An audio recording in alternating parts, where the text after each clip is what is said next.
Evangelho de João, capítulo 10.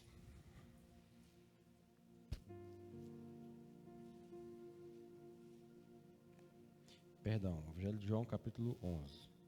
Evangelho de João, capítulo 11. Nós vamos ler do 1 ao 6, 17 a 23 e 32 a 37. Amém? Quem não achou, quem não tem Bíblia, cola com quem tem aí.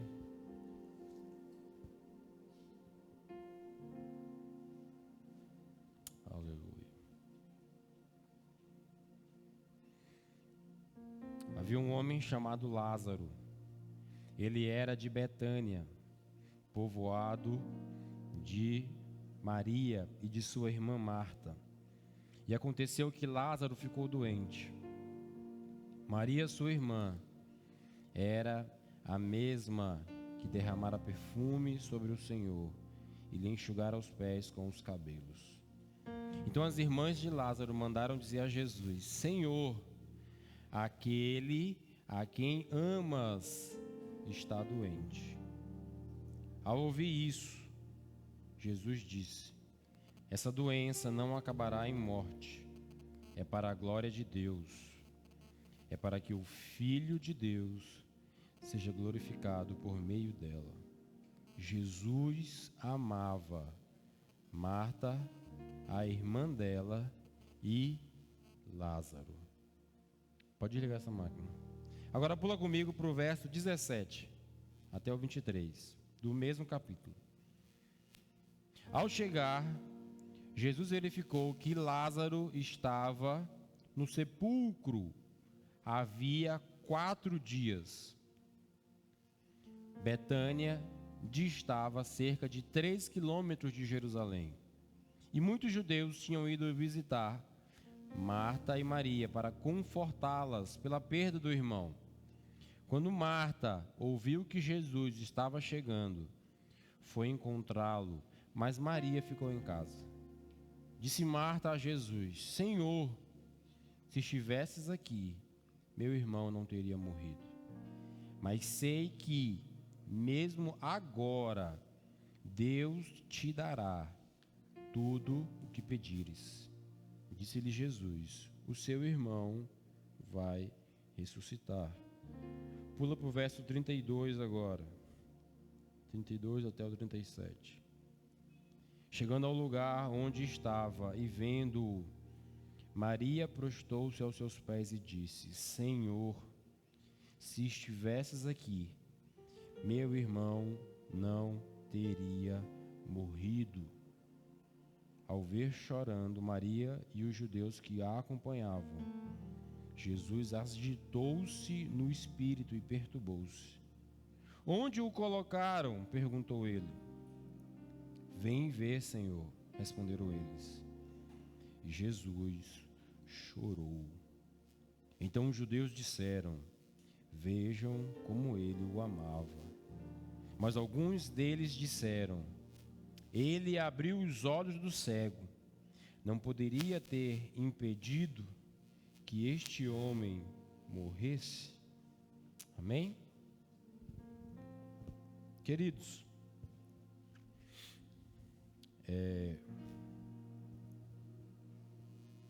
hoje a gente usou desse recurso para comunicar melhor. Tá, esse som está saindo certinho, vocês estão me ouvindo bem? Tá de boa? Tá com ruído, não tá? Tá com ruído, Santiago? Tá saindo? Me dá o microfone rapidão aí, troca aqui para mim. Pode ser o de coisa normal. Tá de boa, depois a gente testa isso aqui. É o 02 que é o meu ou é o 05? Pode ir lá então.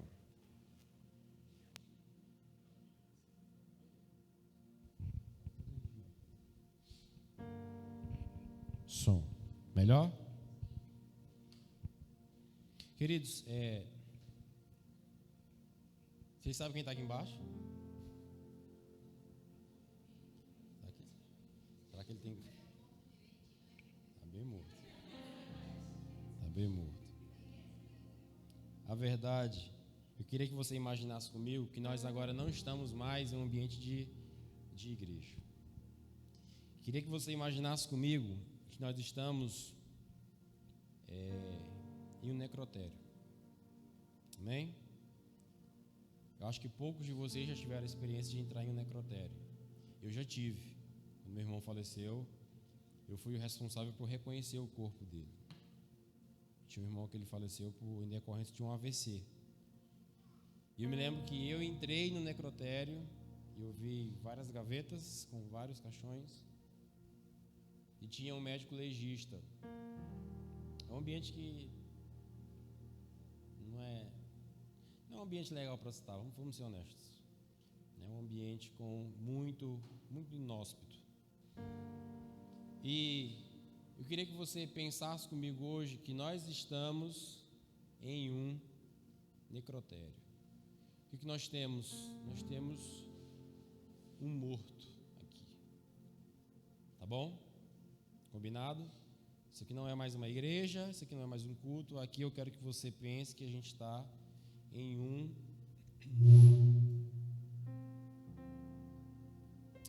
necrotério. E o texto que nós lemos também conta a história de um morto. Talvez você já ouviu essa história diversas vezes. A história de Lázaro. E meu primeiro ponto com você essa noite é te mostrar que Lázaro era uma pessoa muito especial para Jesus. A Bíblia vai dizer no verso 3 que nós lemos que as irmãs de Lázaro mandam um recado para Jesus. E não é um recado simplesmente de assim, olha, Lázaro está doente. Não é para informar um quadro de saúde. No recado que as irmãs de Lázaro mandam para Jesus, elas dizem o seguinte: Senhor, aquele a quem amas está doente. Ou seja, não havia aqui apenas a informação de uma patologia, havia uma informação pessoal, íntima no recado. Senhor, aquele que você ama, nosso irmão, aquele quem você ama está doente. E isso não é só uma mera informação no texto. Por quê? Porque no verso 5, João, quando escreve o Evangelho de João, que nós lemos, ele repete essa informação. 2 versículos depois, ele vai dizer no verso 5: Jesus amava Marta, a irmã dela, e Lázaro. Ou seja, em Betânia havia uma casa com 3 irmãos. E a Bíblia vai dizer que Jesus amava aqueles 3 irmãos. E o que eu quero te mostrar essa noite, para a gente começar a nossa conversa, é o seguinte: embora os 3 fossem amados por Jesus, eles não estavam impedidos de viver um momento de dificuldade. Embora eles fossem verdadeiramente amados por Jesus, Lázaro não foi impedido de ter uma doença. E você sabe que ele morre. E o que eu quero te mostrar é que, mesmo que você seja amado por Jesus, isso não te impede de passar dificuldade. Isso não te impede de passar provação. Há pouco tempo uma pessoa me procurou e falou assim: pastor, depois que eu virei crente, a minha vida virou de cabeça para baixo. Aquela pessoa queria me convencer, com a argumentação lógica dela, de que porque ela entregou a vida para Jesus, a vida dela virou um caos. E ela foi me narrando verdadeiramente várias coisas ruins que foram acontecendo. Mas você concorda comigo que coisa ruim, coisa boa acontece com todo mundo? A gente pensa, porque eu vou para a igreja, porque eu vou ao culto, porque eu dizimo, meu carro não vai bater, porque eu oferto, o ladrão não vai me roubar, porque eu não andei pecando, eu não vou ficar doente. Querido, deixa eu te dar uma informação. Biblicamente falando, Lázaro era amado por Jesus. Eu não estou falando que Lázaro amava Jesus. Se eu falo que ele ama Jesus, é daqui para cá. Eu estou te falando que o amor não vinha de Lázaro para Jesus. O amor vinha de Jesus para Lázaro. E isso não foi nenhum impeditivo para que Lázaro não ficasse doente. Meu conselho para você é: não trate o amor de Jesus com infantilidade. Sabe, muitos de nós às vezes olhamos para Jesus de maneira muito infantil. Se Deus me ama, por que está acontecendo isso comigo? Se Deus me salvou, por que eu estou passando por isso? Eu estava ontem num culto e eu assisti a consagração de um jovem, acho que tem menos de 30 anos. Ele foi consagrado por Ribinha para um cargo de liderança na IBP. Um homem fiel à esposa, um homem trabalhador, inteligentíssimo, formado. Mas sabe o que foi que ele passou recentemente? Ele perdeu uma criança, ele perdeu um filho, ele perdeu um bebê. E às vezes a gente fica se perguntando, a pandemia nos trouxe muitos questionamentos. Por que tanta gente crente, boa, honesta, morreu? E tanta gente que é corrupta, mentirosa, ficou viva, passou ilesa pela pandemia. E o pastor também faz perguntas difíceis. Não é só você que é ovelha. E eu fiquei me perguntando, eu soube da história quando aconteceu, e eu fiquei perguntando, Deus, por que filho de fulano? Por que o Senhor levou o filho dele? Coisa ruim acontece com quem é crente. E eu preciso te falar isso para que você não tenha uma fé infantil em Deus. Para que na primeira turbulência você fale assim, não era isso que eu pensava. Não. Lembra da história de que Jesus estava dormindo no barco? Os discípulos ficaram com medo da tempestade. Jesus estava no barco, mas não impediu de imediato que os ventos assolassem aquela embarcação. Sabe, não é porque você é amado por Deus, não é porque você frequenta uma igreja, não é porque você é fiel no seu casamento, que isso é a garantia de que nada de ruim vai acontecer com você. No fundo, não existe garantias de nada.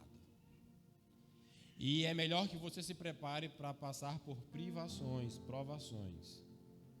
E a verdade é, então pastor, por que eu vou ser crente então? Se o ímpio lá fora, que bebe cachaça, que prostitui, que rouba, vai passar pela mesma provação que eu, por que eu vou ser crente então? Por que eu vou ser fiel à minha esposa? Por que eu vou ser honesto nos meus negócios? Por que eu vou ser assim então? A verdade é que quem passa pela provação, pela dificuldade, sem Jesus, a chance de terminar mal é 100%. Agora, quando você passa pela provação, com Jesus no seu barco, sendo amado por Jesus como Lázaro termina, a chance dessa história não terminar assim é muito grande. Então pense 2, 3, 4, 5, 10 vezes, se em frente a uma dificuldade, você quiser abrir mão da sua fé. A verdade é que nunca vai valer a pena você abrir mão de Jesus, por qualquer circunstância que você estiver passando. Você pode dizer amém? Então não infantilize a sua fé. Mas nós precisamos lidar com um fato essa noite. A história é de um morto chamado Lázaro. E se nós estamos em um necrotério, nós estamos na sala do IML, a gente precisa lidar com o fato que tem um morto aqui. Alguém morreu. Nós temos um corpo aqui essa noite. E a pergunta é, o que nós podemos fazer por ele? O que nós podemos fazer por esse morto? Minha pergunta para você é, boa vontade resolve o problema dele? Sim ou não? Você pega toda a sua boa vontade, Você fala assim, eu vou depositar aqui. Vai resolver o problema? Boa vontade não resolve o problema de um morto. Segunda pergunta. Lamentar resolve?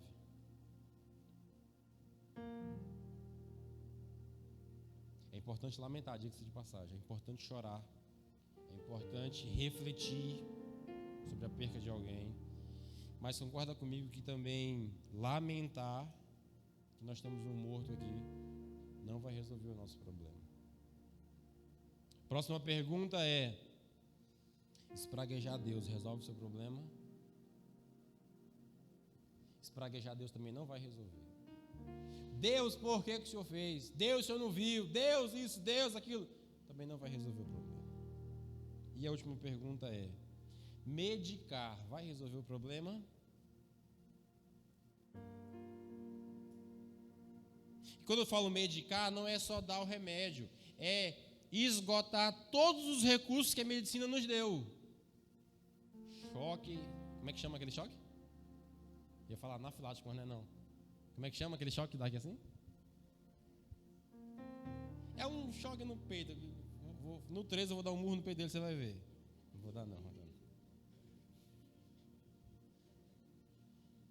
Você pode tentar ressuscitar, você pode tentar medicar, você pode dar uma injeção de adrenalina. Vai resolver alguma coisa, gente? O remédio mais forte, vai resolver alguma coisa aqui? Você concorda comigo que depois que morreu não tem como fazer mais nada, correto? O que a gente faz com o morto da sala? Eu te falei tudo que a gente vai tentar fazer e não vai resolver o problema. Vou te dizer o que a gente consegue fazer. Sabe o que a gente faz? A gente tenta ganhar tempo. É a primeira coisa que a gente faz. Por exemplo, se nós temos um corpo e os parentes são distantes de outro estado, o que a gente consegue fazer? A gente ganha tempo. A gente manda embalsamar o corpo, porque depois que morre vai entrar em estado de putrefação. E o que vai acontecer é que a gente, no máximo, consegue ganhar tempo para que aquele corpo se decomponha um pouco mais devagar, para que nós ganhemos um prazo para que os parentes mais distantes cheguem para se despedir daquele corpo. Então, ganhar tempo a gente consegue fazer. Uma outra coisa que a gente consegue fazer, a gente consegue botar uma roupa nova nesse corpo, não consegue? E geralmente é isso que a gente faz. Está morto, não sabe de marca, não entende de tecido, mas a gente bota uma roupa nova nele, não põe sim ou não? Isso a gente consegue fazer.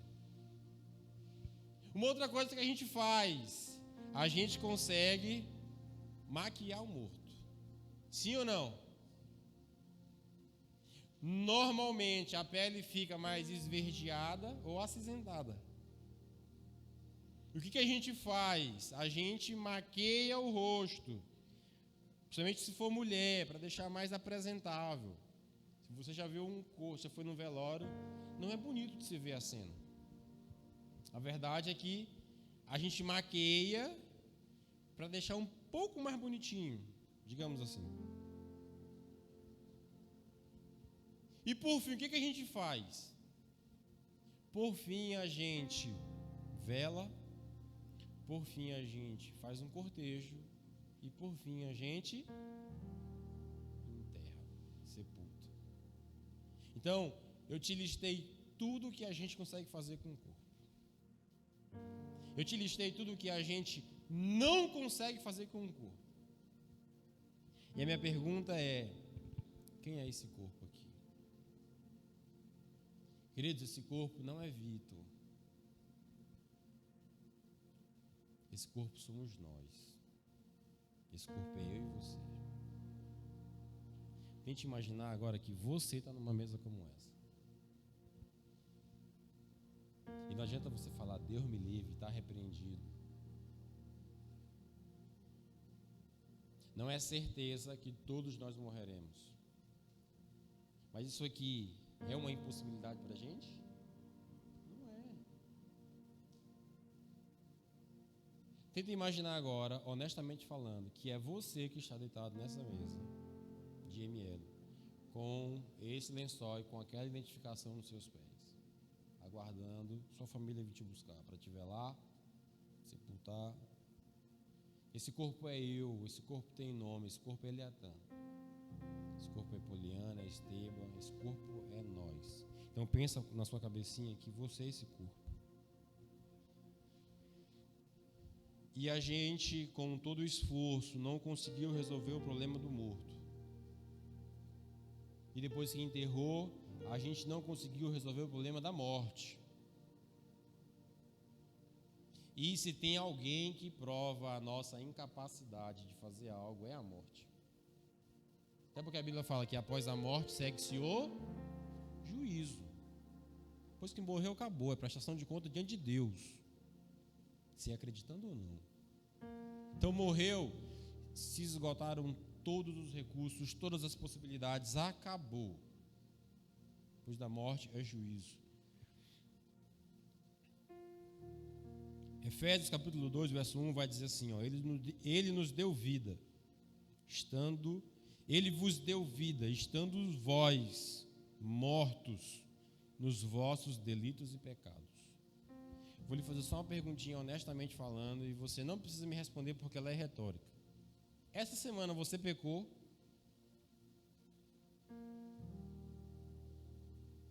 Já é domingo, né?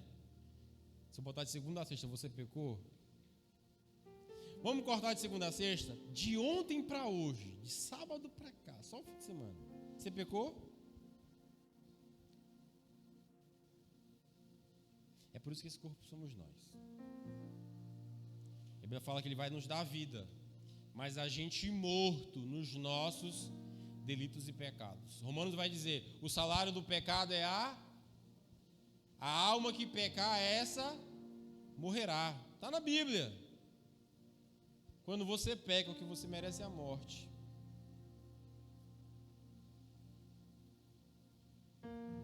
Esse corpo é o meu e o seu. Por quê? Porque nós pecamos, é o primeiro porquê. Eu cometi pecados. E se você trabalha e quer receber o seu salário porque trabalhou, por ter pecado, você também merece receber o salário pelo pecado que cometeu. E a Bíblia vai dizer que o salário do pecado é a morte. Esse corpo é o meu, esse corpo é o seu. Por quê? Porque nós pecamos. Esse corpo é o meu e é o seu. Por quê? Porque nós escondemos o nosso pecado. Queridos, Deus tem gritado nos ouvidos da liderança dessa igreja: parem de viver uma vida dupla. Você estava aqui domingo passado, você viu que a gente pregou? Nós batemos muito nesse ponto sobre os religiosos, os fariseus e mestres da lei, que tinham um duplo padrão de vida. Esse corpo é a gente por quê? Porque a gente peca e esconde o nosso pecado. A gente gosta de aparentar estar bem, mas não estar bem. Esse corpo é nós, porque nós sustentamos uma dupla maneira de viver.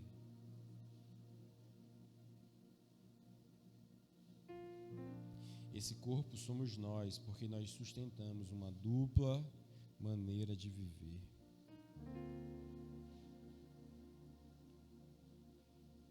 Recentemente, saiu no Brasil um escândalo de um pastor com 40 anos de ministério, conhecidíssimo na internet. 40 anos de ministério. Dos 40, 30, ele tinha um amante.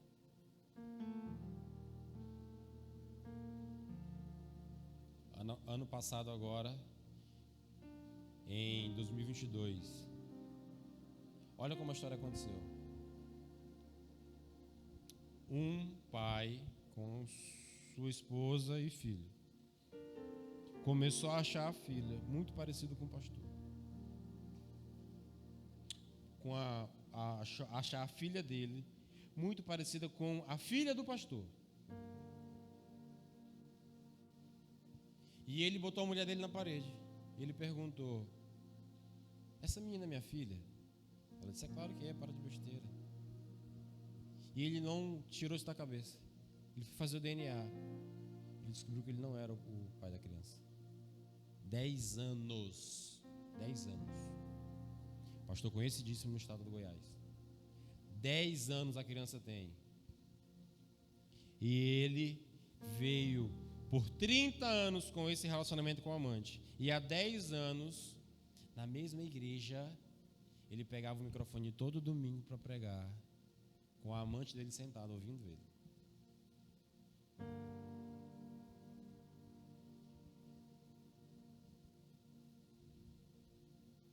É morto. É morto porque sustenta uma dupla maneira de viver. Comentei isso aqui semana passada. Quem é você da porta do banheiro para dentro? Quem somos nós da porta do quarto para dentro? Quem é você quando fecha a porta de casa para dentro? Porque às vezes a gente mantém um comportamento no trabalho, mas não mantém o mesmo comportamento em casa. Às vezes a gente mantém um comportamento em casa com as visitas, mas em casa, sem as visitas, a gente é outro. Deus quer nos livrar da nossa dupla maneira de viver. Deus te fez dois. Tem duas, Raíssa? Não tem. Deus me fez um Eliatã, só que eu insisto em ter um duplo padrão de vida. A gente chama de dupla personalidade, a gente chama, né? Me apresentar de maneira diferente em ambientes diferentes. Deus não é a favor disso. Esse morto somos nós, porque nós nos esforçamos através da religião para nos tornar mais aceitáveis a Deus. Se com esse morto a gente maqueia para deixar melhor apresentável para quem for olhar, acredite, a gente faz a mesma coisa conosco, com a religião. A gente usa a religião que tem para nos tornarmos melhorzinho diante de Deus. E a gente entra para o ministério, e a gente canta umas canções, e a gente entrega o dízimo, e a gente vem ao culto, e eu exerço caridade, e eu vou à missa, e eu tenho a minha religião. Só que essa minha religião é só uma maquiagem para que as pessoas me vejam melhor, porque não é como de fato eu sou. Porque a Bíblia diz que eu sou é morto. Esse corpo é o meu, por quê? Porque eu sempre acho que eu estou vivo, quando no fundo eu estou é morto.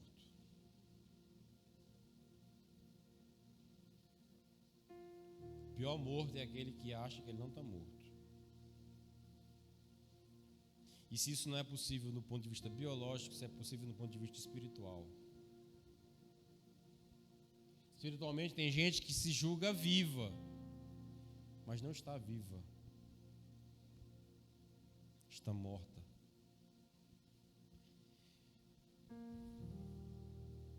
Minha pergunta é: o que a gente faz com a morte? O que eu faço com o morto? Como eu resolvo esse problema? O que eu vou fazer com esse morto, gente? O que eu faço com você? O que eu faço comigo? O que a gente faz com a gente?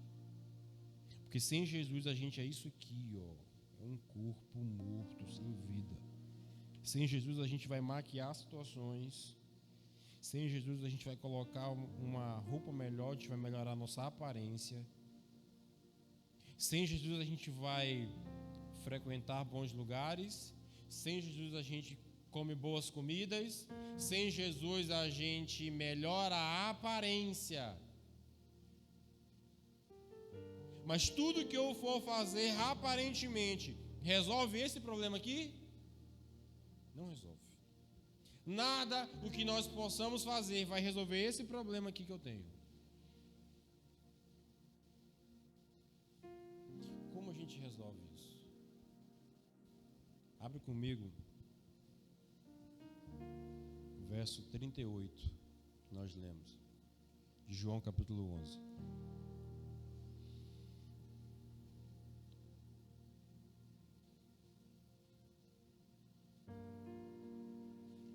mãos atadas, de pés atados, sem uma medicação, sem um contato,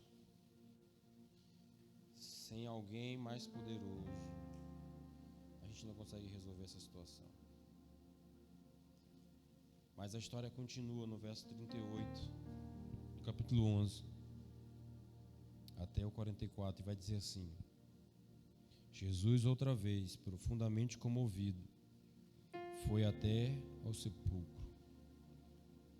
Era uma gruta com uma pedra colocada à entrada. Era um buraco numa caverna. Tirem a pedra, disse ele. Disse Marta, irmã do morto: Senhor, ele já cheira mal, pois faz 4 dias. Disse-lhe Jesus: não falei que se você cresce, veria a glória de Deus? Então tiraram a pedra. Jesus olhou para cima e disse: Pai, eu te agradeço porque me ouvistes. Eu sei que sempre me ouves, mas disse isso por causa do povo que está aqui, para que creia que tu me enviastes. Depois de dizer isso, Jesus bradou em alta voz: Lázaro, venha para fora. O morto saiu, com as mãos e os pés envolvidos em faixas de linho e o rosto envolto num pano. Disse-lhe Jesus: tirem as faixas dele e deixem-o ir.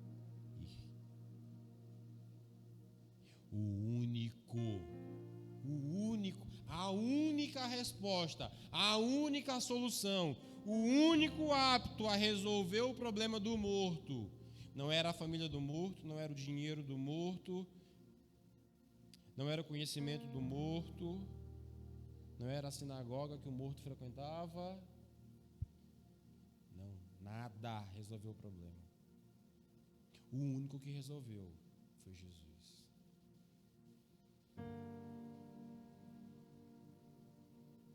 Você está entendendo o que eu estou querendo te dizer essa noite? O único que pode chegar para um morto e dizer assim: ei, levanta, vamos. O único que pode fazer isso aqui, nesse morto que é você, é Ele. Isso valeu o seu melhor glória a Deus essa noite. O seu melhor aleluia, a sua melhor salva de palmas essa noite. Você pode aplaudir Jesus por isso?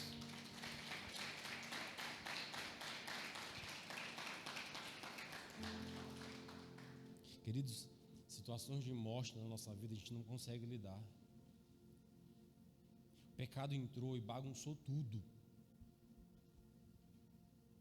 O pecado entrou e nos empurrou para esse duplo padrão de vida. A gente consegue fácil olhar para você e falar assim: eu te prometo, combinado, pode contar comigo. Eu saio daqui e falo assim: enganei, estava besta, tadinha. Tu acha que eu vou fazer? Nada. A gente consegue fazer isso fácil. A gente se engana um ao outro, a gente mente um ao outro, a gente é morto. E eu queria muito que você entendesse, eu fiz tudo isso para você entender a sua condição. A minha condição diante de Deus é essa. Para de achar que diante de Deus você é uma pessoa boa, porque você não é uma pessoa boa. Para de achar diante de Deus que quem mente, quem rouba, quem mata é pior que você. Não é. Todos nós, sem nenhuma exceção, sem Deus, nós somos isso aqui, ó, um corpo morto. Todos nós, por mais espirituais que tentemos ser, por mais religiosos que tentemos ser, no máximo seremos um corpo bem maquiado, mas continua morto, mas continua a caminho do cemitério para ser enterrado. Sem Jesus você não é uma pessoa boa. Desculpa eu te falar isso. Sem Jesus você não é um cara legal. Sem Jesus você não é confiável. Sem Jesus você não é fiel. Sem Jesus você é morto. Essa é a nossa condição diante de Deus. Condição de morte. Abra comigo sua Bíblia, 1 Coríntios capítulo 15.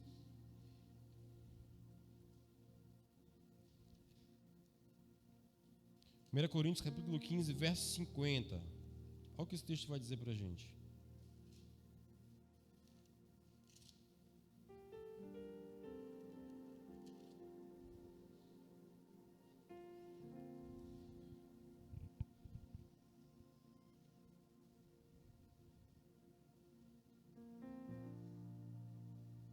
Eu tenho inúmeros motivos para amar Jesus. Inúmeros. E um deles é que Jesus, ele nunca bateu na morte. Ele só espancou ela para a gente.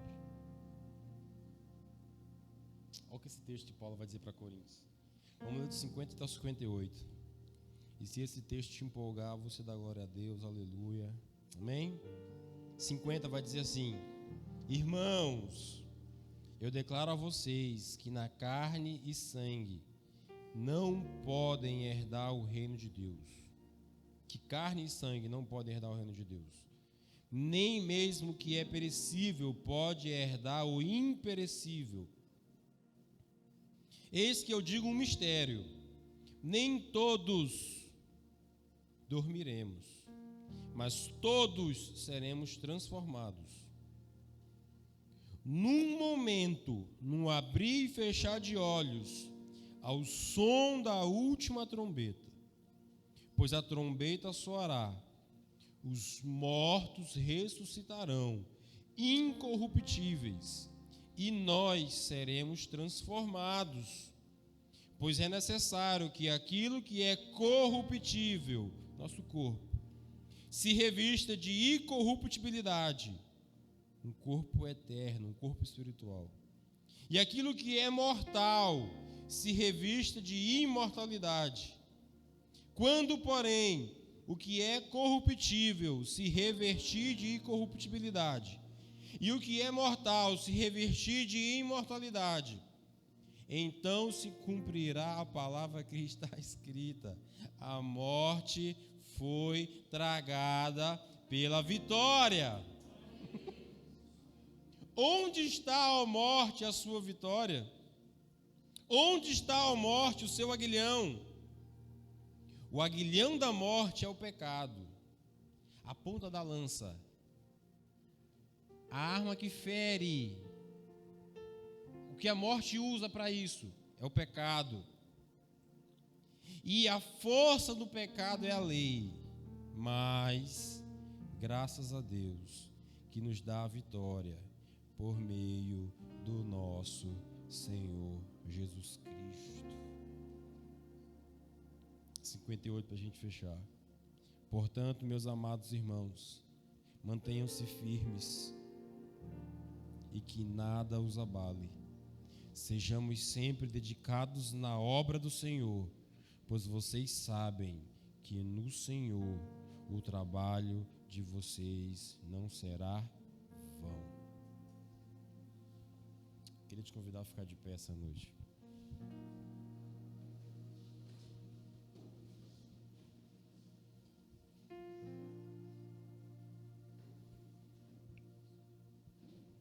Um dos maiores sonhos que eu tenho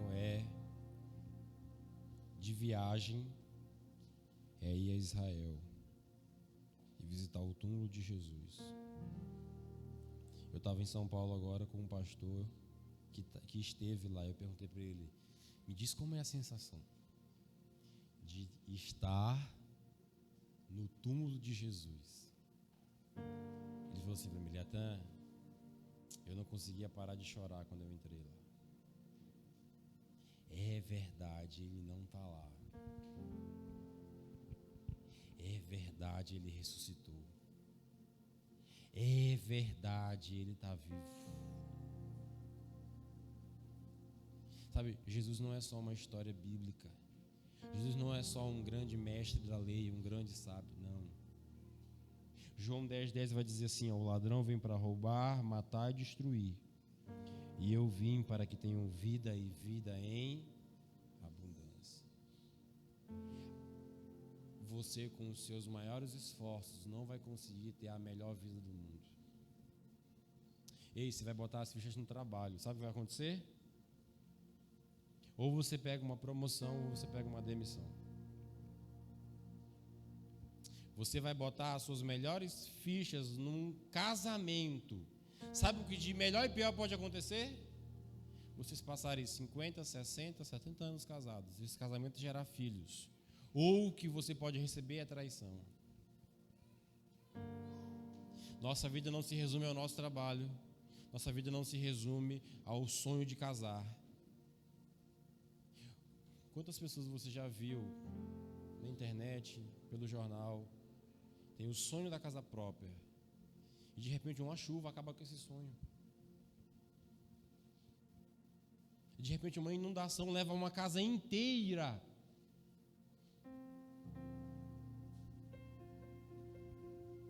A nossa vida é muito frágil para a gente achar que controla tudo, que sabe de tudo, que pode tudo. No fundo, a gente não pode nada sem Jesus. Olha o que Jesus falou para a gente: fica esperto, por quê? Porque sem mim nada podeis fazer. Baixa a luz para mim. Eu fico me perguntando onde foi que a gente se perdeu. Onde foi que a gente se perdeu porque a gente acha que é o nosso recurso que paga as contas. Onde foi que a gente se perdeu que a gente acha que é a nossa oração que fez um milagre? Onde foi que a gente se perdeu que a gente acha que é o nosso conhecimento, nossa formação, que fez com que eu fosse contratado? Onde foi que a gente se perdeu que eu posso atribuir a minha eloquência, ao meu conhecimento bíblico, o fato de você ter entregado sua vida para Jesus e ter se convertido? Onde foi que a gente se perdeu, que a gente achou que a gente é a última bolacha do pacote? Que a gente sabe gerir a nossa vida, que a gente sabe escolher com quem casar bem, aonde morar bem, para onde viajar bem, para onde comprar bem. A gente acha que sabe pregar bem, tocar bem, orar bem, a gente acha que faz tudo bem. Eu estava ali orando antes do culto. Sabe que oração que eu fiz? Eu falei assim: Jesus, não deixa a gente no prédio novo ficar tão bom, a ponto de a gente não precisar de você mais para cultuar. Ontem eu estive sentando com o nosso arquiteto e o projeto está lindo. Quinta-feira eu mostro para vocês de como o novo prédio vai ficar. Mas isso me dá medo. Eu falei: pastor Ribinho, hoje de manhã tomando café com ele. Falei: Ribinho, eu me conheço. Eu tenho medo do meu orgulho me roubar. E eu achar que eu vou ser o melhor pastor de Vitória. E eu achar que a gente é a melhor igreja de Vitória. Meu medo é o nosso louvor ficar tão bom que a gente agora consegue cantar e tocar as emoções das pessoas e Deus não precisa mais tocar. Meu medo é eu fazer tanto curso, ficar tão bom na pregação, que eu não preciso mais do Espírito Santo para que você seja tocado. Onde foi que a gente se perdeu para achar que a nossa vida é sobre nós?